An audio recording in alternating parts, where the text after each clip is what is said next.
Welcome to this deep dive. We're tackling a truly baffling case today. The unsolved murder of Missy Bevers in Midlothian, Texas, back on April 18th, 2016. A case that, continues to puzzle investigators and, frankly, the public alike, even after 8 long years. Exactly. Now, for those maybe less familiar, Missy Bevers was 45 years old, married, a mother of 3 daughters. And she was also a really well-loved fitness instructor running these Camp Gladiator boot camps. Right. And on that specific Monday morning, she was scheduled to teach an early class at the Creekside Church of Christ. You've gathered a lot of info for us, and what's immediately striking is just the sheer number of, well, strange and unsettling details surrounding this. It really is. So our mission here is to kind of cut through all of that noise and pull out the most crucial insights, the things that make this case so genuinely perplexing and why people are still talking about it. And for you listening, understanding these key elements, we think, will give you a real grasp of why this case has remained unsolved for so long. It's not for lack of trying. Yeah. Definitely not. So let's start at the beginning. It was early Monday morning, like way before dawn. Yeah, and there was a pretty significant thunderstorm hitting Midlothian at the time. Which is important because due to that weather, Missy had told her students the night before, publicly on Facebook actually, that their usual outdoor class would be moved inside the Creekside Church. She was then seen on security footage, the church's internal cameras, entering at approximately 4:18 a.m., just getting ready for her 5 a.m. class. But tragically, she never got to teach that session. No. When her students started showing up around 5 a.m., they made the horrific discovery: Missy's body found in the church's main foyer. Just an awful scene by all accounts. She was found in her workout clothes. Reports mentioned large amounts of blood, broken glass scattered around the area. It was clearly violent. And the cause of death was determined to be blunt force trauma along with multiple puncture wounds, primarily to her head and chest. The police warrant later indicated these wounds were, well, consistent with tools the suspect was actually seen carrying on that footage. They found a hammer near her body too, right? Though not confirmed as the weapon. Correct. Not definitively identified, but found nearby. And crucially, there were clear signs of a struggle. This wasn't a passive situation.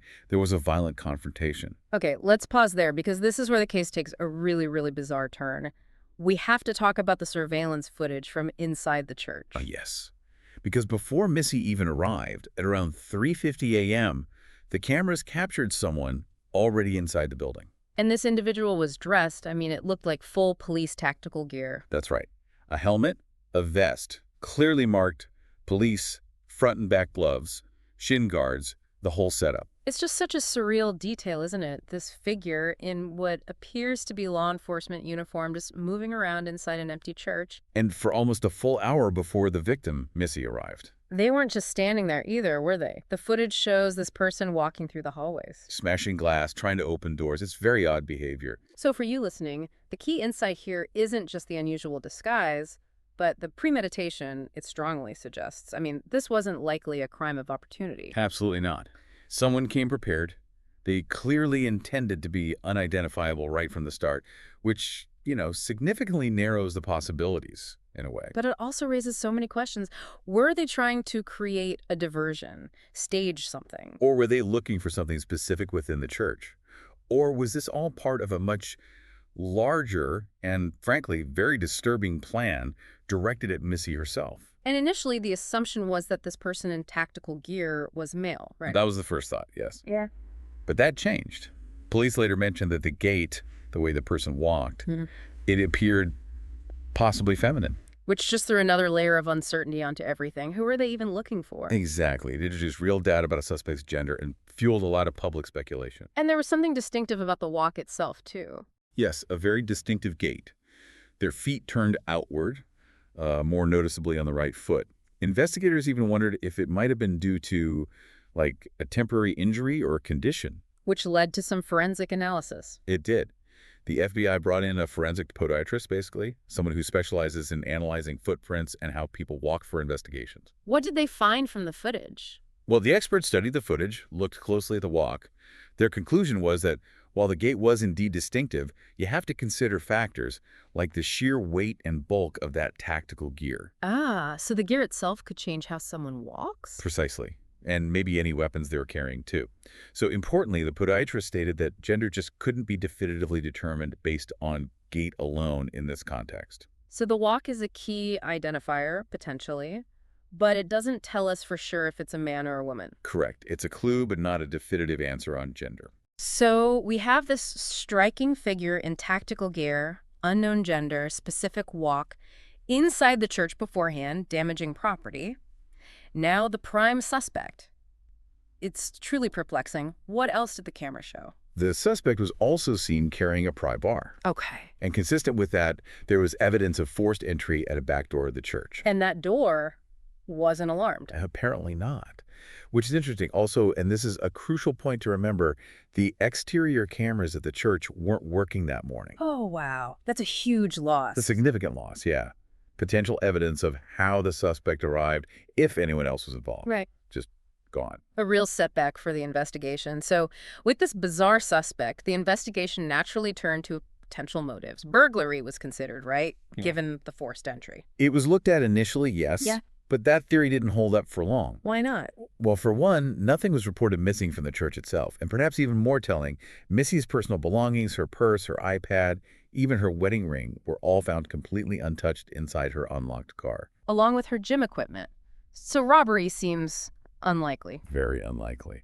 This strongly suggests that theft was not the primary motive here. Which really shifts the focus, doesn't it? If it wasn't a robbery gone wrong, then what was it? The current belief of the police, as it's been reported, is that Missy was specifically targeted. And the scene inside the church, the broken glass, the attempted forced entries, maybe staged? Possibly staged, yeah. To maybe look like a robbery that was interrupted. For you listening, this points towards a chilling level of premeditation and a specific intent against Missy. It raises even more questions about who would want to harm her and why go to such elaborate, almost theatrical lengths. Absolutely. It suggests the perpetrator had a specific goal, and that goal was Missy.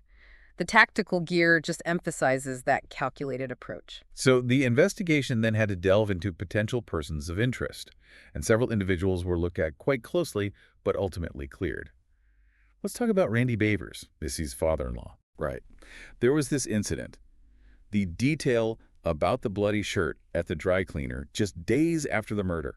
That certainly catches your attention. It does. What happened there? Okay, so 4 days after Missy's death, Randy Bevers dropped off a shirt with blood on it at a local dry cleaner. Okay. His explanation was that his dog had been in a vicious fight with another dog, and his dog had actually died as a result.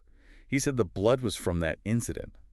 He even mentioned a second bloody shirt belonging to his wife's from the same incident. And the police followed up. Did they verify this? They did. They got the shirt, forensic analysis was done, and it confirmed the blood was indeed from an animal, not human. Okay, that's definitive. Yeah, and his account of the dog fight and the dog's subsequent death was also corroborated by a veterinarian. So while Randy did sort of match the general height and weight estimate of the suspect from the video, and reportedly had a limp. He had an alibi. A confirmed alibi? Yes. He was traveling in California at the time of the murder. So for you listening, this really shows how crucial that forensic evidence is. It can completely clear someone. Absolutely. Okay, next, there was some intriguing stuff about LinkedIn messages Missy received. Yes. This came out later. Apparently, Missy received what was described as a creepy and strange message from an unknown male on LinkedIn just 3 days before her death. 3 days before. Wow. That's close. Very close. Naturally raised concerns. Furthermore, investigators discovered she'd been communicating online, also through LinkedIn, with another individual. This started back in January 2016 and went on until her death. What was the nature of that communication? It reportedly started casually, but then became flirtatious and familiar, according to reports. So he became a person of interest. And was this person identified, interviewed? Yes, law enforcement tracked this person down. They conducted an interview. However, ultimately, he was not named as a suspect. Authorities seemed to conclude the communication was basically innocuous and unrelated to the crime itself. It's just wild how even professional networking sites can end up tangled in something like this. Now, what about Missy's husband, Brandon Bevers? Obviously a central figure. He is. Brandy was interviewed extensively, of course. He stated he knew of no one who would want to harm his wife. Initially, he described their marriage as happy. And he also had an alibi, right? A confirmed alibi, yes. He was out of town on an annual fishing trip in Mississippi when the murder occurred. He provided plane tickets, a rental car receipt, things that checked out. But the investigation later uncovered some issues. It did. It came out later that Brandon and Missy were facing some significant financial difficulties and also personal problems, including infidelity within the marriage. But despite those revelations, he was also cleared. Correct. He was cleared as a suspect. So, for you listening, it's important to note that while these personal issues definitely added complexity and layers to the investigation, they didn't ultimately lead the police to believe Brandon was involved in the murder itself. So all these initial leads, the father-in-law, the LinkedIn contacts, the husband, they all led to dead ends, essentially. As far as identifying the killer, yes. There's one more piece of this strange puzzle you mentioned, the vehicle of interest. What was that about? Right. This is another odd element. Surveillance footage from a nearby business, SWFA Outdoors, captured a vehicle a couple of hours before the murder, so roughly in the 2 a.m. timeframe. What kind of vehicle? Identified as possibly a 2010 to 2012 Nissan Altima, or maybe an Infiniti G37. Similar body styles. And what was weird about it? What was particularly odd, and what should stand out to you, is the way this car was being driven. Slowly circling the parking lot near the church, lights being turned off, then back on, parking briefly, then leaving. It's just highly unusual behavior for that time of night. Bizarre, yeah.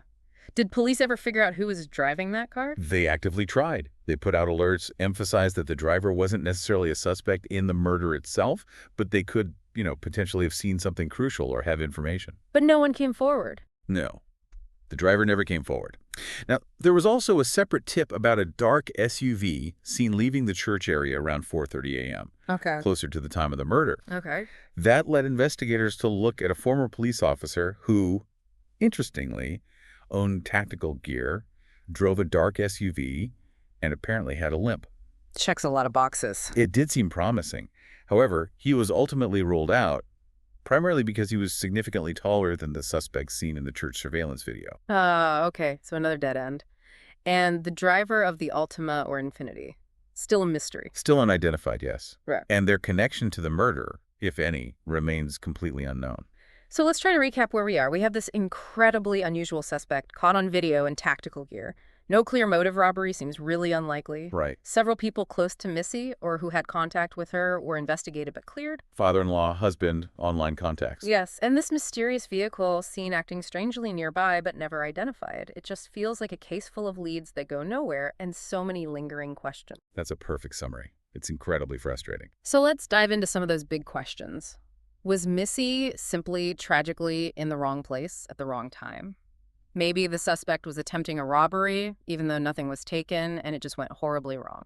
It's a possibility you can't entirely dismiss, but it feels weak. Why the brutal level of violence, then, if it was just an interrupted burglary? Exactly. Those are fundamental questions, and for you following along, they highlight that major inconsistency. The forced entry might suggest burglary initially, but the total lack of theft and the very targeted nature of the attack on Missy, it just doesn't fit well. It really does suggest the forced entry might have been, like you said, a deliberate attempt to create a false narrative, a red herring. It strongly suggests that, yes. Okay, another huge question that always comes up. Did Missy know the person in disguise? That's the million-dollar question, isn't it? The fact that this individual was inside the church for so long before she arrived, it could imply they knew her routine, maybe even knew the church layout. It could. But if they knew her, why the incredibly elaborate, almost theatrical disguise? Right, it seems contradictory. The disguise is deeply unsettling. It absolutely implies the perpetrator knew they'd be on camera and made a very, very deliberate effort to conceal their identity, potentially even their gender, as we discussed. If Missy did know this person, gosh, the disguise just adds this chilling layer of betrayal and deception to the whole thing. It really does. It makes it even more disturbing, if that's possible. And what about the possibility of a targeted attack related to relationships, either hers or her husband's? We know there were marital issues, infidelity. That has to be considered, absolutely. And critically, her Facebook post about changing the class location to inside the church, that was public knowledge, wasn't it? It was a crucial point. It means someone monitoring her online activity or just generally aware of her postings could have easily known exactly where she'd be that specific morning inside that specific building. So that opens the door to theories about someone connected to those personal issues seeking revenge, perhaps? It's a theory that can't be dismissed, given the background that emerged. A disgruntled partner, maybe someone else involved in those tangled relationships. It's plausible. But, again, As you've heard, no concrete evidence has ever surfaced to directly link anyone from that sphere to the actual crime. It remains speculation. Correct. Plausible speculation, but speculation nonetheless. And that creepy LinkedIn message. It brings up the possibility of stalking, doesn't it? It does raise that specter, yes. But, as we noted earlier, Missy apparently didn't seem overtly afraid. She had a licensed firearm, but she left it in her car that morning. What does that tell us, do you think? Well, that's a really significant detail for you to reflect on. If she had felt genuinely threatened, if she was aware of being actively stalked by someone specific, it seems plausible, maybe even likely, she would have taken her firearm inside with her for protection, especially going into an empty building before dawn. So the fact she didn't. Her decision not suggests either she wasn't aware of the specific immediate danger she was in, or perhaps, and this is the tragic possibility, maybe a misplaced trust in someone she knew, someone she didn't perceive as a threat, even if they were acting strangely online. Just impossible to know for sure. So here we are, it's now 8 years later, April 2024. No arrests have been made, no suspects officially named by the authorities. 8 years. It's a considerable amount of time for such a high-profile, widely discussed, and frankly perplexing case to remain unsolved. And it's not like there was an effort. Thousands of tips came in, right? Thousands, yes. Police have said they received a huge volume of tips over the years. But unfortunately, none have provided that solid lead, that breakthrough piece of information needed to make an arrest. Is there any sense that police still have avenues they're pursuing? Well, Midlothian Police Chief Carl Smith did state back in 2021, he said that while most of the information has been released publicly, there are still some crucial pieces of evidence they're intentionally holding back. Why would they do that? For future use, to protect the integrity of the investigation, basically. Evidence they can use to confirm details only the killer would know once an arrest is finally made. So that suggests they do still have active lines of inquiry. So the case isn't technically cold. No, they haven't classified it as cold. It remains active, which, does offer some glimmer of hope for answers eventually. And the reward for information has been increased significantly, too. Yes, quite substantially. It's now up to $150,000 for credible information that leads directly to an arrest and conviction. That's a very significant amount. Shows ongoing commitment. It really does. From law enforcement, the community, there's still a strong desire to solve this horrific crime. And you mentioned earlier other efforts like podcast True Crime Broads. They've really worked hard to keep this case in the public eye. They put up a billboard about the reward, I read. They did, yeah, advertising the reward. And sometimes those continued efforts, that public pressure, that reminder, that could be the catalyst that finally prompts someone who knows something vital to come forward after all this time. Let's hope so. So as we try to bring this deep dive to a close, it really boils down to these core, unanswered questions that are just stark and deeply unsettling for all of us watching this case. Yeah. Who exactly was the person in that incredibly distinctive tactical gear? It's such a specific image. The central mystery, absolutely. What was the underlying motive? If not robbery, what drove this brutal killing? Still completely unclear. And maybe the most baffling part. How is it possible that with thousands of tips, 8 years of investigation, all the media attention, how has no significant breakthrough been made? These are precisely the questions that continue to haunt this case. The calculated nature of the disguise, the suspect's presence in the church before Missy even got there. That premeditation. Exactly. Yeah. The sheer lack of a clear motive or a definitively identified suspect, despite all the efforts. It all contributes to this profoundly eerie and frankly disturbing nature of the crime. It truly is a chilling case. So for you, our listener, maybe consider this as we wrap up. What are the broader implications here? What does it mean when such a brazen, seemingly meticulously planned act can remain unsolved for so long in our modern age? What does it tell us about the complexities of crime, maybe the limitations of investigation sometimes, even with technology like surveillance video? And is it possible? Is there perhaps some seemingly insignificant detail, something maybe overlooked in all the reporting, something we touched on today, or maybe didn't even emphasize enough that might just hold the crucial key? That one tiny piece of information that could finally unlock this enduring mystery. We encourage you to think about these questions, maybe even revisit some of the publicly available information yourself with a fresh perspective. It's a case that absolutely continues to demand answers.